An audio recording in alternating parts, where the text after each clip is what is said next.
When a local congregation purchases a 75,000 square foot vacant department store on the hill behind our 1,800 square foot rented meeting room, the shadow cast by that much real estate might reinforce in some people that we're a small congregation. And we are a small congregation, but being small does not make us all that unique. There are lots of small congregations, and within the Unitarian Universalist Association, 651 of the 998 member congregations have 150 or fewer members. That means 65% of our congregations are small. If you looked at the number of members in congregations, again focusing on the difference between the small and larger congregations, the percentages flip. In 2019, there were about 154,000 people who declared as UU members, and 112,000 of them, or about 72%, attended congregations that have more than 150 members. About 10% of our congregations of UU congregations hold 37% of the total membership. These numbers look similar in mainline and evangelical Christian congregations as well, and in a nutshell, the largest 7% of those congregations contain about half of all their churchgoers. I did look for congregation size information for Jews and Muslims in the U.S. and found only general statistics, and I can't say for certain that the consolidation into large synagogues and mosques is moving the same way as in other faiths. It is interesting for me to note in that exploration that in 1970 there were 100 mosques registered in the United States, and in 2018 there were over 2,100. I think there are many ethnic and ecumenical determinants for the formation and size of new Muslim congregations in the U.S., and I think there's actually kind of a sort of an ecumenical definer at work in Judaism as well. So there is much to explore and learn about the evolving congregational size. But at least for UUs and those mainline or evangelical Christians, one fact is fundamental. Most congregations in the United States are small, but most people are in large congregations. Even as the number of congregants consolidate into larger congregations, it is also true that overall church attendance is falling. According to a 2018 Gallup analysis and poll, U.S. church membership was 70% or higher from 1937 through 1976. It fell modestly to an average of 68% in the 70s through the 90s. And in the past 20 or so years, we've seen an acceleration in that drop-off with a 20-point decline since 1999. And more of that drop occurring since the past decade. So the poll revealed that on average, 69% of U.S. adults were members of a church in 2000, compared with 52% in 2018. I'm not a guy who likes details that much. Many of you know that about me.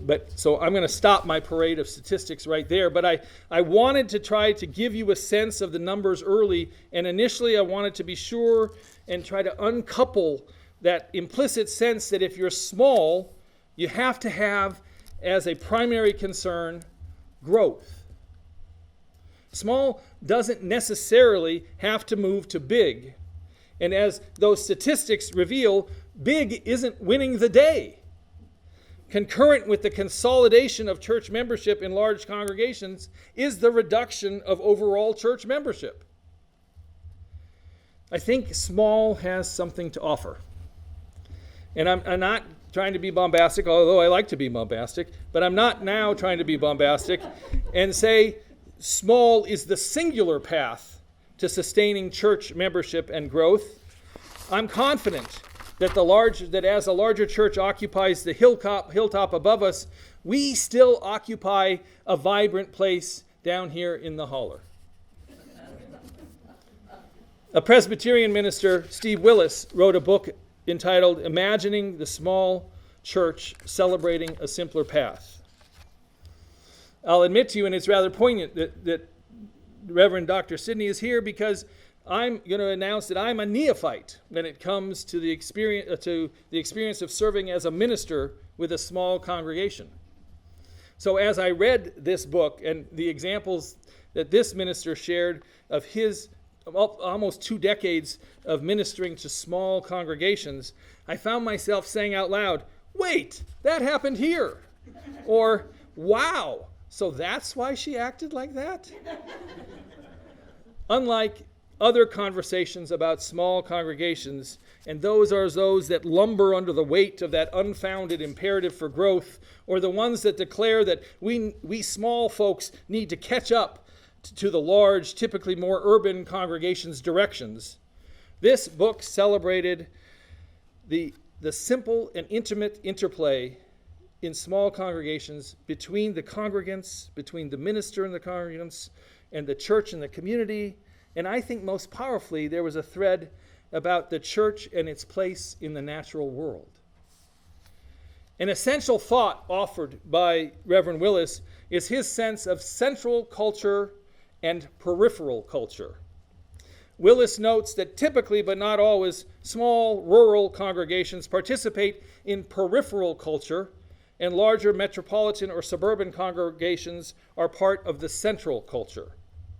Now, I'm very cautious here that if hearing central and peripheral culture leaves any of you thinking or leaning towards thinking of about this recent phenomenon defined as red states, blue states, please don't go there. I sense that red and blue has grown to perpetuate or reinforce our differences to the point of alienating us from one another. And Reverend Willis doesn't see central versus peripheral or big versus small. In one of his chapters, Willis writes about this whole class of recent seminary graduates who arrive at their post with their first posts in a small rural congregation. Willis writes, "The seminarian has been breathing air filled with central culture values like mobility, change, innovation, professionalism, and achievement. Yet small churches breathe different air.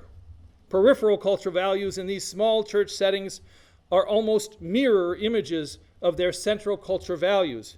Peripheral culture values include place, continuity, dependability, personal commitment, and belonging." He continues, "All these values across the spectrum on both central and peripheral cultures are positive. The simple distinction is that central and peripheral cultures emphasize different values." And he closes that section which a thought that I really want us to hold, and I hold with me, is that he says that the tendency is to see the absence of central culture values in small church rather than the presence of peripheral culture values. I think intuitively, most of you already recognize the presence of peripheral culture values in your own decision to celebrate your lives here in the UP. Just think for a minute of how many ways place and continuity are lifted up in your UP experience. And I know I'm learning that everyone asking me who owned my house before I lived there is qualitatively different than my central culture past. I have to resist my knee-jerk reaction to say, who cares who lived in my house before? I live there now. That's all that matters. But it isn't all that matters, is it? I think the recognition of peripheral culture values informs our choice to be part of this Unitarian Universalist community as well. And I think Willis helps us understand that when he writes that much small church culture is deeply infused with natural rhythm and awareness of the created order. And created order is nature. If he calls it created order, he's a good Presbyterian. Often people in small churches live lives that are in close contact with their natural environment. Many small churches minister among communities whose work includes farming, foresting, or mining. Those who have ministered in farming churches know well how harvest season shapes the life of a small rural church.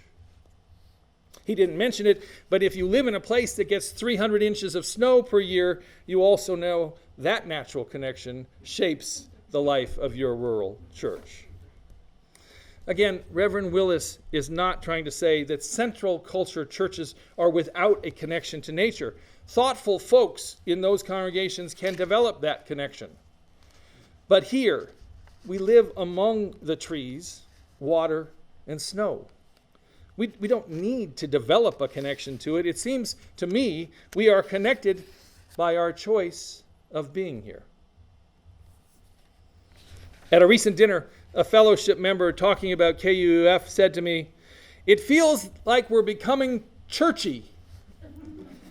I was intrigued and asked him what he meant by that. And in sort of summarizing what he said, he thought we had gone through years to create this place and to be recognized as the fellowship within the community. He noted that we're currently financially stable, and organizational pieces like functioning committees and our latest version of ministry are in place. And I got the sense that he was saying, even though we're small, we've matured into a kind of a full-service church. This got me thinking of E.F. Schumacher and his work. He wrote a compelling book that some of you remember in 1973 entitled Small is Beautiful, Economics as If People Mattered. And very briefly about Schumacher, he's a really accessible guy, so I would encourage you all to look at him. But he studied the life and experience of people living in India in the 50s. And he found that burgeoning new technologies and business models that consolidated work into large factories made the lives of the people who worked there less healthy and less happy. People were leaving their rural homelands for large factories and urban centers. And Schumacher, the pivotal thing that he did as an economist was he called for intermediate technologies to be promoted and offered to sustain folks living in their homelands. The large consolidating model wasn't best, Schumacher argued. And I always thought, as I read Schumacher as a young man, that he was an economist with a community organizer's heart. He wasn't trying to be too far out in front of the folks that he worked with. And I remember my favorite Schumacher quote was that we need to find what people are doing and help them do it better. We're a small congregation. You've all made this a full service congregation. Let's celebrate our small congregation and let's look at what we're doing, not what big congregations are doing. Let's look at what we're doing and work together to help ourselves do it better.